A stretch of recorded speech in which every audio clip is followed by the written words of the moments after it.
Welcome, everybody, in time for another sports commentary, another discussion. Yes, it is Appitude, where we're discussing doing the right thing. I am not legislating morality for the masses. That is up to you. But in the world of sports, there's a certain protocol, right? A certain way we do things. And the way Jim Boeheim and Syracuse have parted ways just does not feel right to me. He coached the Orange for 47 years. Now, when I ran cross country there in the 1980s, I'd see him coming into Manley Fieldhouse. His office was right in the front. We'd come in, we'd run around him during indoor track. His team would practice on the court, and they'd eventually move into the Carrier Dome after it got colder and the football team was finished. But nonetheless, this guy has been doing it for almost half a century, okay?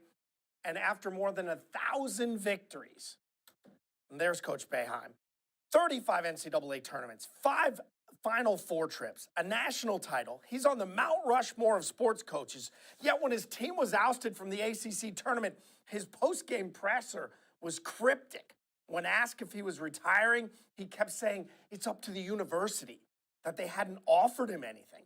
And shortly after it was announced Adrian Autry, an assistant on staff and former player, would be taking over. Come on, you can't get this straight? Have a farewell presser, let him have his moment. This is how it shakes out after almost half a century. He is the reason Syracuse matters in college basketball. So with that said, kudos to North Carolina and Duke for how they handled the retirements of Roy and Coach K, right? I feel like there's more to the story here, but for right now, in this moment, this parting of the ways, if you will, does not feel right to me. Syracuse, do the right thing.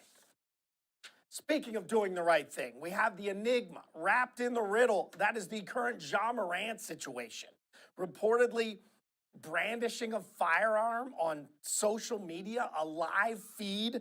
Then when that news exploded, the league launched an investigation, right? And Colorado law enforcement did the same. The Grizzlies announced he'd be away from the team for at least 2 games. Then Morant later apologized and said he would seek help on how he's dealing with stress and his overall well-being. To be clear, no criminal charges have been filed.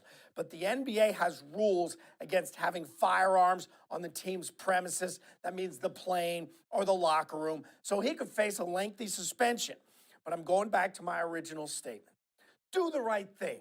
You're an NBA star. If you care at all about yourself, your teammates, your loved ones, the people around you, this is not the way. There's a string of off-court incidents, and he's seemingly always involved lately.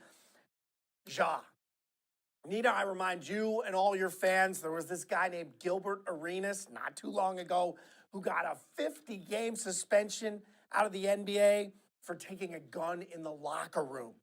If you don't want to derail your career, you got to clean it up. The NFL, the NBA, these are corporations, right?